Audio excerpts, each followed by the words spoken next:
You ever felt like you're on the verge of a breakthrough, and then in quick succession, you find yourself procrastinating, overthinking, or even just destroying every little bit of progress that you've made? Well, there's a reason that this keeps happening. You set goals, you get excited, you make a little bit of progress. Then what? You procrastinate, you convince yourself that you're just not ready, and then you let fear, doubt, or just distractions pull you off track. That, my friend, is what we call self-sabotage. I know this pattern very well. I've seen it in all of my clients, and I've lived this myself. But once you understand why you're sabotaging yourself, you can break free from it permanently. How exciting is that? Now, most people don't realize that self-sabotage isn't random. It's a system running in the background of your mind. Now, before you give it shit, your brain isn't out to get you. It's actually trying to protect you. Reason number one, your identity just doesn't match your goals. You might say that you want more success, more money, more freedom, a thriving business. But if deep down you just don't see yourself as that person that has those things, then guess what? Your subconscious will find ways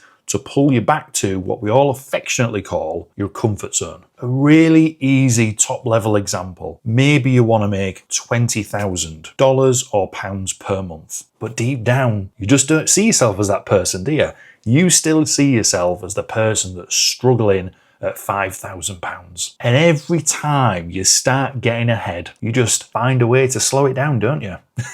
Because anything beyond 5,000 just feels unsafe to your subconscious. Here's a few fixes you can try and that I've used personally. Number one, upgrade your identity. Start seeing yourself as the person that already has all of those things. Start picturing yourself as the person that already has what they want. Now, this second fix or suggestion isn't for everybody, but it certainly worked for me and the people I've worked with. And you can use visualizations, affirmations, and actions that actually reinforce this new identity. And a third one that I still use today is I catch myself. I catch myself when I'm pulling back and I ask, what would my future self do right now? And this gives me a bit of a compass readjustment on making sure that I'm heading in the right direction for that future self. You see, when your identity shifts, your results follow. It's very simple. Reason number two, you're just plain addicted to the familiar, even if it's not what you want.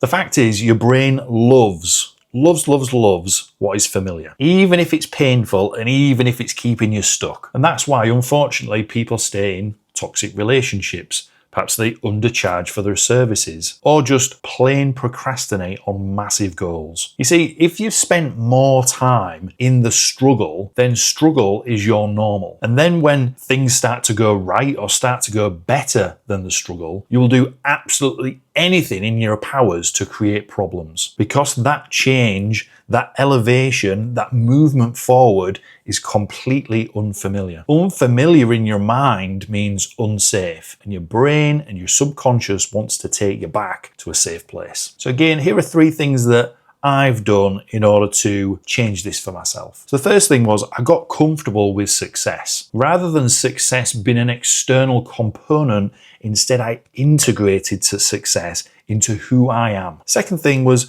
I started celebrating the wins, started celebrating the good stuff rather than waiting for the perfect moment to feel good. There are some really healthy times to delay gratification, but if you find that this is a part of your challenge or a part of your own struggle, then I would suggest giving this one a go. And the third one that was super powerful for me was exposing myself to people and environments of where success is the norm. Does that mean you need to change your physical location and your physical environment? Maybe. That's not something that I felt I needed to do, but just being around the right people was enough. But that's for you to decide. Reason number three, your fear of success is stronger than your fear of failure.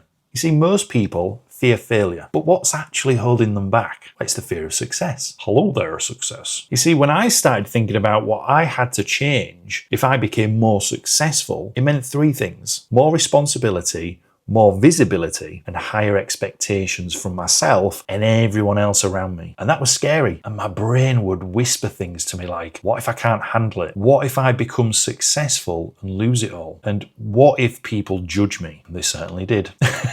And And maybe you can resonate with this. And instead of you going all in on something because of these reasons, you just stall it. You stall progress and you wait and you hold back. You know, maybe you're about to launch something new, maybe launch a whole new business. But instead of hitting the go button, you tweak your website for the 10th time that day. You find another little side project that just won't add to the success. It just adds to the perpetuating procrastination. And it's never about the perfection. What's really happening is about avoiding the next level of responsibility. So here's a few things that you can try. Stuff that I've done with clients in order to move past that fear of success. The first thing is just realizing that success won't overwhelm you. You'll grow into it. You'll become a better person for it. Second thing is stop waiting. Take messy action because you're never going to feel ready. There's never going to be a perfect time. So just do it. And the third one that again has been a guiding force, like a North Star for me, is you've got to ask yourself, what's scarier, stepping up or staying stuck forever? Oh, that's a painful one. You see, the thing is, self-sabotage isn't about laziness or a lack of willpower or being broken. It's just outdated programming. And the good news is you can rewrite the code. I'll see you in the next one.